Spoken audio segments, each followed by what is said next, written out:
Nuraminkite savo protą, atgaivinkite kūną, bei suteikite sielai tikrąją būtį meiliai. Holistinė aromaterapija – kūno, dvasios ir sielos švara.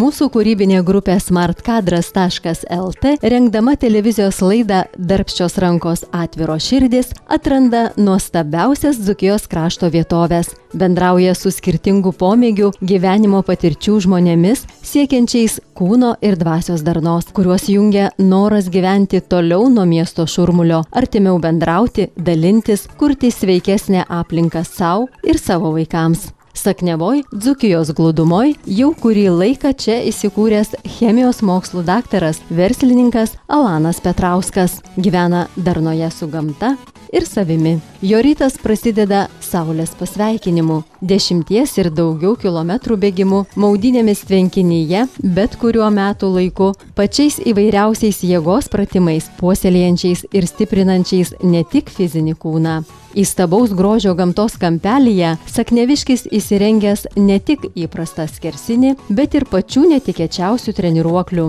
priemonių skirtų sportui, poilsiui, bendravimui, tokių kaip namelis medyje, į kurį galima patekti tik virvinėmis kopėčiomis, pasitikėjimo lynas, tinklai medžių viršūnėse ir kūno jėgos tempimo treniruoklis pravylo. Sako, kad jisai senovėje buvo kultivuojamas, ne tik Rusijoje, bet mat senovėje kitų nebuvo valstybių, buvo vientisa kultūra, vedų, vedrusų. Ir Lietuvoje tas pats. Mūsų gilioj senovėje mes buvome viskas vientisa, ir vientisa šneka, ir vientisa kultūra.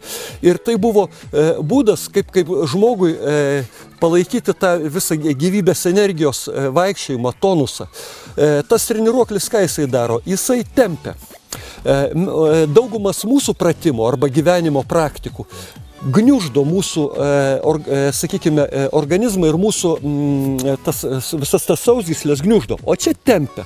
Čia, kaip sako, kaip jogos pratimai tempia. Bet jisai šitas tempia kūno svoriu, kaip natūraliai tempia.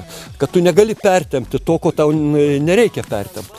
Ir pojūtis pirmas buvo, užlipus ant to treniruoklio, kad ir nulipus nuo jo, kad staiga pasaulis pasidarė trimatės. Aš supratau, kad iki tol pasaulis man buvo plokščias ir spalvos buvo pilkšvos. O nulipus nuo jo pirmą kartą, aš supratau, kad wow, pasaulis yra, turi jisai gilumą ir jisai turi sodrias spalvas.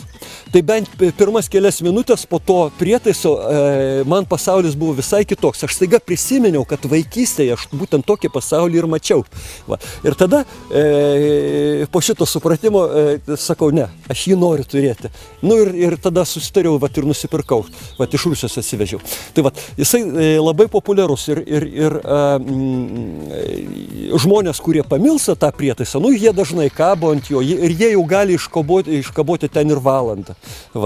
Ir tai buvo gydymosi, senovė tai buvo gydymosi būdas, kad vietoj to, kad imti kažkokias piliulės ar ką, tai tiesiog prasitampo žmogus ir paliuosina energijų vaikščiojimą, sakykime, jis atidaro čakras. Alanas juokauja, kad šis kūno jėgos tempimo treniruoklis tai savotiška joga tinginiams. Todėl, kad jisai kūno svoriu, tu tempi viską. Ogi jogą daryti, tai reikia ir prisiversti. Ir be to, kai tu prisiverti, žmogusgi yra stiprus padaras. Jeigu jisai įsitikino, kad jam reikia kažką tai ištampyti, jisai gali jau be saiko imti, tampyti ir perlenkti ląstą. O su tuo prietaisu tai tu nepadarysi. Jisai kiek kūnas tempia, tiek tempia. Saugi joga. Apie Saknevos sodyboje įrengtą pasitikėjimo lyną ir tinklų paskirtį medžio viršūnėse žiūrėkite kitose mūsų reportažuose.